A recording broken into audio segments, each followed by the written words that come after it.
자, 여러분, 오늘이 올해의 마지막 업무일입니다. 내일 마지막이 있고 1월 1일이 오고 며칠 전엔 동지가 지났죠. 어떻든 뭐 세상 분위기가 이 거품으로부터 또는 잘못된 환상으로부터 거짓말로부터 사실로 진실로 옮아가기를 진심으로 바라보는 새해이기를 기원하면서 요즘 바로 그 문제로 늘 고생을 하고 특히나 이 탄핵 재판에 대리인으로 생고생을 하게 된 황성욱 변호사가 지금 나와 있습니다. 모시도록 하겠습니다. 어서 오세요. 예, 안녕하십니까? 예. 마음이 많이 불편하시죠? 뭐 불편하진 않습니다. 괜찮아요. 아니 이런 말 들으면 섭섭해하실 분들도 계실 수 있겠지만 제 의뢰인이 대통령일 뿐이지 의뢰인을 위해서 최선을 다한다라는 제 본연의 직업하고는 뭐 큰 차이는 없지 않습니까?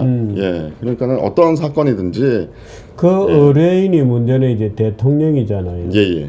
거대한 공격과 비판과 터무니없는 날조와 뭐 일부의 진실도 있겠습니다만은 허구로 쌓아올린 거대한 하나의 오해의 어떤 또는 거짓의 덩어리가 있는데 변호사로서 그 허구의 하나의 이미지 말하자면 유령과 싸워야 될 가능성도 많아요. 예, 제가 지금 탄핵 대리인단으로 들어와서 이제 일을 하면서 외부에서 뭐 주필님이 말씀하시는 그 내용으로 뭐 그냥 그럴 수 있겠다라고 하는 것과 직접 탄핵 대리인단으로 들어와서 저희도 그 약간의 허구에 의한 공격을 받는 면이 있어서 그래요. 예, 그런 부분을 느끼다 보니까 대리인단을 공격합니까? 그렇습니다. 뭐 대표적인 예로 뭐 실명은 다 아시니까요. 그러니까 저희 대리인단에 이제 또 중추적 역할을 하고 있는 최명성 변호사가 있는데 이 변호사가 이제 대리인단 들어오기 전에 그 국회에서 열렸던 세미나에서 탄핵 관련해서 이제 언론 보도에서 탄핵 인용이 옳다라고 주장한 변호사로 보도가 되었습니다. 예, 그리고 나서 대리인단으로 들어가니까 탄핵 인용을 옳다고 한 사람을 대리인단으로 넣을 정도면 얼마나 박근혜 대통령이 지금 변호사를 구하기가 힘드냐는 이런 뉘앙스로 기사가 나갔는데 제가 이제 알고 보니까 그 최명성 변호사는 그 발제를 할 때 그때는 실체관계 지금도 물론 실체관계가 밝혀진 게 없습니다. 그때는 더더욱 그런 상황이었으니까 소위 말해서 언론 기사라든지 또 뭐 검찰이든 특검에서 말하는 그 내용들이 사실로 모두 밝혀진다면 그러면 인용될 것 같다 이렇게 썼는데 그거를 앞에 가정적 조건을 딱 문장을 잘라내고 탄핵이 인용될 것 같다라고 딱 한 문장만 떼어와가지고 그렇게 대리인단에 들어간 거에 대해서 뭐 비아냥거리고요. 한 글자만 더 내가 역적으로 만들어 주겠다 이런 편집을 하죠 언론들이. 예, 그거는 뭐 어제도 있었던 일입니다. 사실 뭐 제가 이제 뭐 재판 관련해서 탄핵 심판과 관련해서 국민들이 또 알 권리가 있으니까 그 재판과 그런 부분에 관해서는 이제 저희 대표로 활동하고 계시는 이중환 변호사님이 이제 브리핑을 하시지만 지금 탄핵 대리인단의 좌장은 이중환 변호사님이죠. 그 공식적인 직함은 뭡니까? 그냥 뭐 대표 변호사. 예, 대표. 그렇군요. 예, 대표 대리인입니다. 아, 대표 대리인. 예. 그래서 하지만 그 외 재판의 어떤 전략이라든지 그런 거 외에 다른 어떤 기자들에게 정보를 제공하는 그런 역할은 제가 하고 있습니다. 그럼 이제 어제 제가 대통령과 상견례를 하지 않았습니까? 그럼 이제 뭐 보도가 되는 얘기인데 이제 대통령께서 이제 이런 말씀을 하셨죠. 그 최순실 관련한 내용 중에 그 많은 사실관계가 나는 아예 상상도 하지 못했던 그런 사실관계가 나왔고 그래서 그게 이상해서 본인께서 확인을 해봤는데 아무것도 없었더라. 허구였더라. 사실과 다른 게 많았다. 네. 그 사실과 다른 정확한 워드는 이렇게 말씀을 하셨습니다. 사실과 다른 허구의 사실이 국민들에게 마치 사실인 것처럼 받아들여지는 상황이 참으로 안타깝다라고 말씀을 하셨어요. 예. 그래서 그런 부분에 대해서 저도 이제 기자들에게 대통령께서 그런 말씀을 하시면서 안타까워하셨다 이렇게 제가 말을 했는데 코테이션으로. 예 말을 했는데 저한테도 이제 얘기를 들은 기자들은 잘 썼습니다. 잘 썼어요. 정확하게 그게 사실이니까요. 근데 그 기사를 보고 그 제 기사 작성이라 그러나요? 기사 남의 기사를 보고 자기가 또 기사를 작성하는 해석해가지고. 예 뭐라고 썼어요? 거기 뭐라고 썼냐면은 그 따옴표를 딱 이렇게 치면서 대통령 변호인단에게 억울하다고 호소 억울하다고 호소. 그는 직접 그런 멘트를 한 게 없는데. 그렇죠. 대통령께서는 그런 말씀을 하신 적이 없는데 그거를 코테이션 마크를 억울하다라고 직접 딱 인용인 거죠. 예 그렇게 해서 기사를 쓰더라고요. 그럼 제가 그걸 보면서 야 정말 악마는 디테일에 있구나. 왜냐하면 이제 뭐 이건 방론이긴 그러니까 하지만 직접 코테이션을 하려면 예. 박근혜 대통령하고 코테이션을 하고 사실과 다른 게 많아. 예. 뭐 참으로 안타까워. 안타까워. 안타까운 이렇게 심정이다. 가야 되는 예, 거죠. 그렇습니다.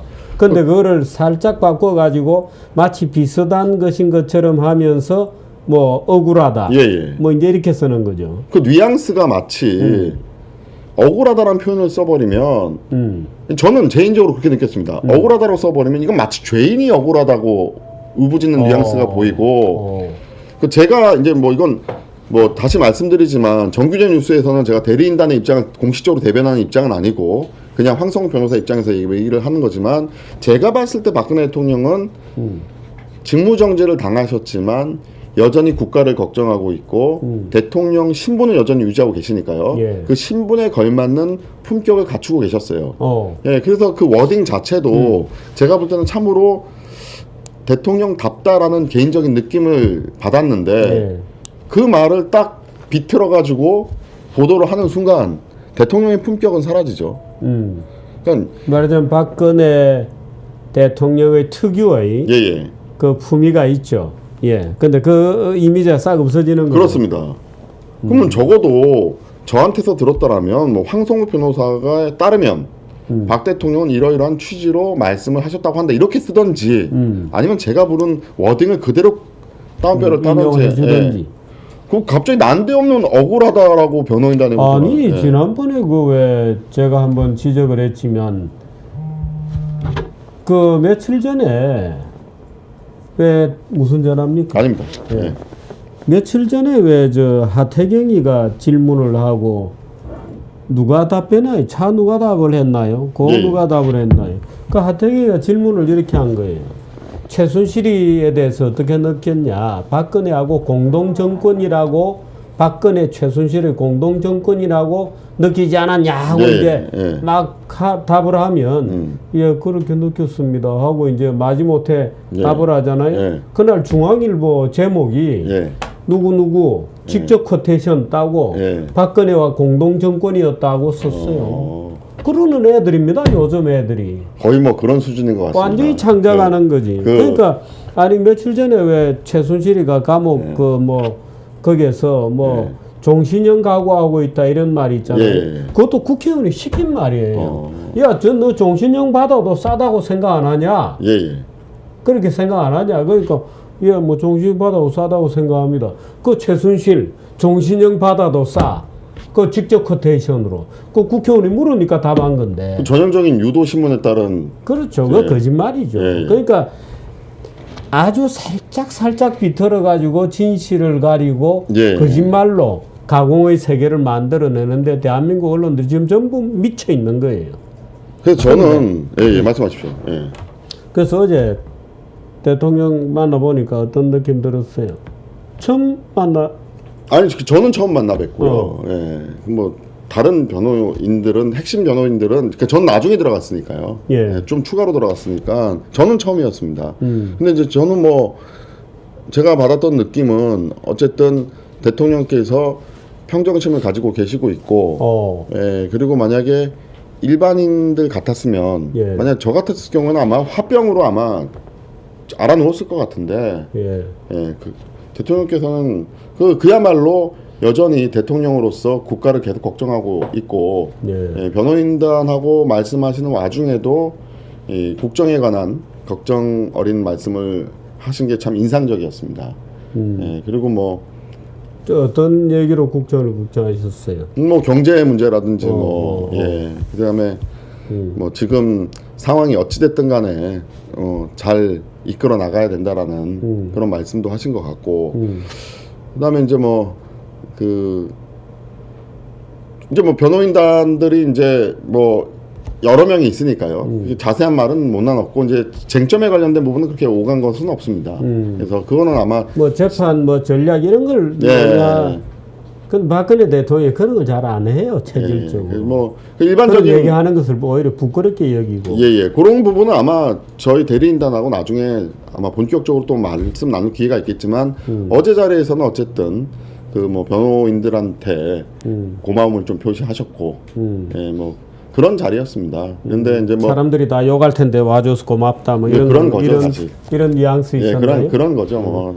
지금 내가 이렇게 인기가 없는데 인기 없는 사람을 위해서 이제 변론을 해주러 왔다는 그거에 대해서 좀 고마움 표시하시고, 그다음에 이제 몇 가지 쟁점에 대해서 말씀하신 건 있지만 그건 제가 지금 말씀드릴 수는 없고, 어쨌든 그랬습니다. 그래서 제가 받았던 느낌은 처음에는 저는 되게 초췌하고 모든 것을 자포자기하고 혹시나 그럴까 했는데 오히려 제 예상과 달리 대통령으로서의 기본적인 품격을 여전히 유지하고 계시다는 것에 대해서 상당히 제가 감명을 받았습니다. 이제 언론들이 지난 한 2개월여 동안 박근혜 대통령의 그 품위를 끌어내려서 저도 약간 그 프레임에 그 시정의 잡대처럼 만들어내려고 무진장한 얘기를 했죠. 무당 구설한다, 최태민이가 어떻다, 별별. 그래서 끊임없이 무슨 주사를 어떻게 했다. 심지어 정윤회와 임비례설 말하자면 이런 이제 가공의 박근혜로부터 그 품위라든지 이런 이미지를 빼앗고 거기에 그 악마의 이미지를 심는 거죠. 그렇죠. 그 말씀에 제가 또 하나 아까 하던 말을 좀 덧붙이자면 어젠가요? 국민의당에서 성명서 내가지고 박근혜 대통령 지금 당신이 억울하다고 할 소린가? 신문 난 거 보고. 그러니까 이게 한번 살짝 비트면 확대 재생산하면서 사람을 완전히 이상하게 몰아가더라고요. 국민의당에 성명서 냈습니다. 박근혜 대통령이 지금 억울하다는 소리를 할 때인가 이런 식으로. 박근혜 대통령은 물론 모친이 이제 어떤 그 문세강이의 손총에 돌아가시게 되었고 그 부친도 돌아가시게 되었고 나중에 그 피 묻은 옷을 전달받아서 제가 들은 얘기입니다만은 어디에 있다, 어디에 책에 있다는 얘기도 있고 들은 얘기입니다만은 누군가가 어느 순간에 누구라도 나를 쏘러 올 수도 있다는 공포 속에서 그 부친의 피 묻은 옷을 빨래를 했던 아픔을 갖고 계신 분이에요. 그래서 그 정신의 세계라는 그 강건함이라는 것이 우리와는 약간 다를 수도 있습니다. 그래서 굉장한 그 단련이 되어 있는 분이어서 그 언론들이 그렇게 집요하게 두들겨 패도 그분의 체화되어 있는 그 품이랄까 그런 것을 빼앗기는 어려울 겁니다. 오늘 탄핵 그 재판 준비기를 했는데 준비기를 언제까지 하는 겁니까? 이제 끝난 겁니까? 끝났습니다. 이제 끝났고 오늘로서 끝났고 이제 내년 3일 1월 3일에 첫 번째 변론기일이 이제 시작되는데 본격적인 재판이죠. 근데 왜 그렇게 서두르나요? 그래서 이제 오늘 이제 신문에 다 기사가 나겠지만 저희 대리인단 측에서도 그 부분을 좀 고려해 달라고 재판부에 요청을 했습니다. 왜냐하면 세간에 떠도는 말로 지금 이게 언론 기사 탄핵 아닙니까? 기사하고 지금 국가기관에서 만들어낸 증거라고 하는 것이 최순실을 비롯한 문고리 3인방에 대한 수사 기록입니다. 예. 그 수사 기록이 지금 32,000페이지가 됩니다. 예. 어저께 대리인단이 그 수사 기록을 받아왔고 예. 그걸 전부 다 복사해서 각 변호사들이 다 읽어내려면은 하루에 3,000페이지씩 읽어도 열흘 걸리죠. 열흘이군요. 예. 그러니까는 이제 그런 그 최소한의 방어권을 행사할 수 있는, 그러니까 대리인단이 최소한의 방어를 행사할 수 있는 물리적인 시간을 조금 달라라는 것을 이제 대리인단에서 고려해 달라고 재판부에 요청을 아니 했습니다. 근데 무슨 뭐 예. 북한의 그 누구야 그 저 기관총 맞아 죽은 장성택이 재판도 아니고 예. 예? 문명국의 재판인데 예를 들어서 준비기일 자체도 저는 2번 했나요? 3번 했습니다. 3번 했나요? 예. 그것도 말도 안 되게 짧지만 그러니까 지금도 준비기일 거의 끝나고 바로 뭐 1월 3일 같으면 다음 주 월요일이잖아요. 화요일이잖아요. 예. 근데 바로 본 재판을 시작한다는 것은 무슨 이게 본격적으로 콩볶아 먹는 것도 아니고 말도 안 되는 얘기잖아요. 뭐 국정 공백을 최소화하고 뭐 신속한 재판을 대리인단들도 지금 거의 뭐 힘에 붙여서 힘이 닿는 데까지 속도를 맞추려고 하고는 있습니다. 물론 신속한 재판을 해야죠. 그런데 그러나 뭐 일부 언론들은 대리인단에서 사실조회 신청서를 내거나 이 방어권을 행사하는 족족 대리인단이 지연 작전을 하기 위한 것이다. 이런 식으로 또 왜곡 기사가 나오고 있습니다. 아니 지연 작전이도 말든지 예. 그게 저 피고의 권리인데 그러니까 재판을 하면서 예. 사전에 예단된 결과를 갖다 놓고 결과를 짜놓고 뭔가 결론에 맞추려고 가는 것은 그 북한도 아니고 문명국가에서 있을 수 없는 일이잖아요. 그 오죽하면 저희 그 이중환 변호사께서 이제 사실조회 신청에 대해서 이거 다 증인으로 불러버리면 재판 늘어지기 때문에 우리가 그 시간을 줄이기 위해서 사실조회 신청으로 함에도 불구하고 왜 자꾸 대리인단에게 그런 재판을 지연하려는 나는 그런 의혹을 했느냐. 저는 저희 대리인단에게 무슨 꼼수를 부린다는 식으로 해석하는 그 자체를 쓰는 언론은 그 대리인단 제대로 모르는 거지. 법치주의를 부정하는 세력이라고 네. 저는 봅니다. 그러니까 원님 재판 비슷하게 하고 북한의 김정은이가 장성택이 기관단총으로 쏴 죽이는데 그 무슨 군사재판인가 해서 몇 명 나오고 너는 저 뭐 손피투성이 돼서 나온 거 너 죄를 알 것이다. 그리고 그 다음 날로 기관총 쏴 죽이는 거나 똑같잖아요. 그래서 지금 뭐 아시겠지만 일반 형사 사건도 자백 사건도 석 달 넉 달 갑니다. 예, 그 정도로 이 증거관계를 보고 예. 사실관계를 봐야 되는데, 그러니까 재판을 최대한 빨리 해야죠. 그러나 빨리 한다고 하는 목적하에 실체적 진실 규명을 도외시하는 재판에 대해서는 이것은 재판을 하지 않겠다는 것과 똑같기 때문에 예. 그 부분에 대해서는 대리인단 측에서 오늘 헌법재판소 재판부에 고려를 해달라고 어필을 했고요. 변호인단에서 보이콧을 해버리시죠. 어떤 걸 말씀? 결론 예를 들어서 11월 3일의 예. 저 변호인단 뭐라 그러나요? 변론 대리인단. 개시를 예. 그거는 할수 없나요? 그거는 뭐 이중환 대표 변호사께서 결정하실 문제고 이제 뭐 어찌됐든 간에 지금 대리인단들은 지금 휴일도 없이 지금 그 기록 분석과 또 변론의 방향에 대해서 지금 뭐 거의 뭐 숨이 턱에 막힐 때처럼 지금 하고 있는데 예. 그러나 이제 좀 그런 부분이 이제 국민들도 재판 절차에 들어왔다면 재판의 문법에 맞게끔 진행되어야지만 이게 문명국가라는 거를 그럼요. 예. 염두에 두시고 근거 없이 대리인단에게 무슨 꼼수를 쓴다거나 뭐 이런 식의 모욕적인 기사 같은 건 좀 안 나오는 게 좋겠다는 게 제 생각입니다. 뭐 나오더라도 개의치 마시기 예. 바랍니다. 그 뭐 다 그렇게 쓸 수도 있는데 지금 쓰는 거 보세요. 또 뭐 그렇게 쓸 수도 있는데 문제는 그 헌법재판소가 만에 하나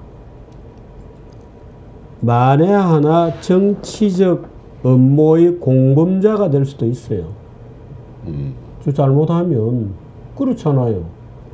말하자면 지금 거대하게 뭔가 엮어놨는데 저 거대한 엮어놓은 것 중에 무엇이 진실인지 사실 모르잖아요. 그렇습니다. 아세요? 모르습니다. 모르죠. 모르잖아요. 예. 변호사들도 잘 모르고, 그건 저쪽 검사들도 원고 측도 모를 거라고. 어떻게 아시겠어요? 그게 얼마나 위증이 있고, 얼마나 거짓말이 있고, 증거 하나하나가 참된 것인지. 예를 들어 지금 뭐 PC만 하더라도 난리가 나 있는 거 아니에요? 근데 만에 하나 헌법재판소가 이렇게 서둘러 가지고 신속하게 어떤 결론을 내버리면 그게 기각이든 인용이든 간에 무언가의 잘못된 정치적 음모나 정치적 플롯의 공범이 될 수도 있죠, 결과적으로. 그 가능성에 대해서 현재 재판관들은 인정을 안 합니까? 그거는 뭐 재판관들 속내기 때문에 제가 예단할 수는 없지만 어쨌든 뭐 이제 법리적으로 시청자들께서 이 탄핵 심판을 보실 때 그 재밌는 법리적 공방 논리가 오늘 하나 나왔는데요. 이제 헌법재판소법에 보면 탄핵 심판은 형사소송법을 준용하면서 예. 그에 저촉되지 않는 한도에서는 민사소송법을 함께 준용한다라고 하고 있습니다. 그러니까는 이제 요 조문을 가지고 무슨 차이가 있느냐? 민사소송에 있어서는 증거 가치에 대해서, 증거 능력에 대해서 제한이 없습니다. 판사가 모든 증거에 대해서 증거로서 인정하고 신빙성을 부여할 수 있지만 형사소송은 증거 능력, 엄격한 조사에 의해서 증거 가치가 있는 증거로만 가지고 판단을 해야 되는 또 다른 법리가 있죠. 예. 예를 들어서 위법하게 수집된 증거는 증거가 아닐 수 있습니다. 예. 예, 그래서 그 대리인단 측은 이것은 논리가 그렇습니다. 결국에는 박근혜 대통령을 잘못했다고 탄핵으로 끌어내는 것이고 헌법재판소법이 형사소송법을 우선 준용하는 것이기 때문에 실체관계를 규명하는 것은 형사소송법의 원칙에 따라서 규명하는 것이 되죠. 공정한 재판이라고 우리는 주장하고 있고요. 국회 측에서는 민사소송법적인 면을 많이 강조하고 있습니다. 그러니까 이제 시청자들 보실 때도 이 각 법률가들이 어느 쪽으로 자기에게 유리한 쪽으로 밀고 땡기게 하는 것이 이제 벌써 벌어지기 시작했고요. 예. 어쨌든 헌법재판소 재판부에서는 예. 형사소송법을 준용하는 그 원칙을 준용하되 다만 헌법재판이라는 특수성이 있다는 것을 대리인 측에서 감안해 달라고 예. 그렇게 오늘 얘기를 했습니다. 예. 네.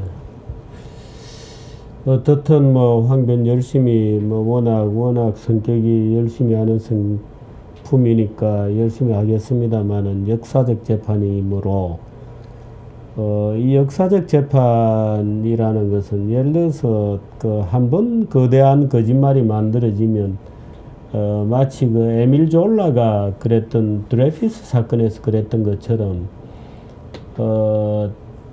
말하자면 그 드레피스가 될 수 있다. 내가 에밀 졸라가 될 수 있다고 하는 각오를 좀 하고 역사적 재판에 임해 주시기를 다시 한번 부탁을 드리고 뭐 새해는 좋은 일이 있기를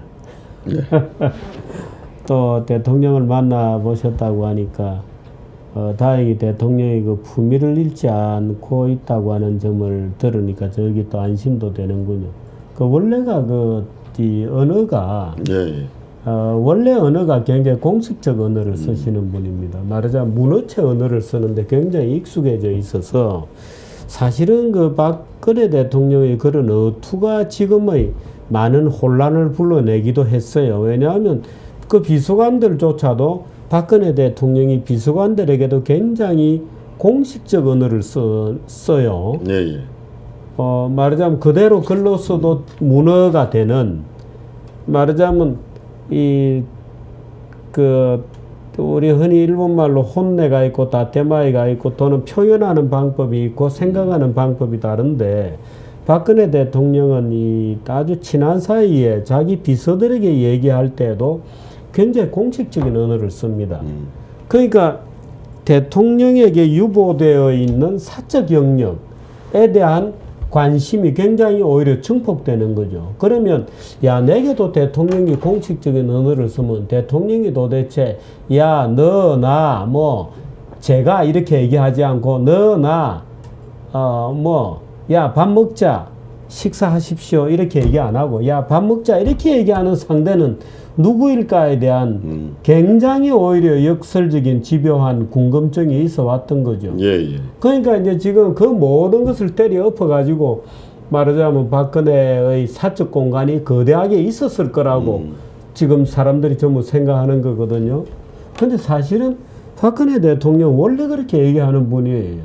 그러니까 말하자면 그래서 결혼도 안 하고 혼자 저렇게 어떻게 보면 사적 공간을 안 갖고 있는 분입니다. 사적 공간을 안 가지고 있는 분인데 사람들은 그 사적 공간에 대한 집요한 예?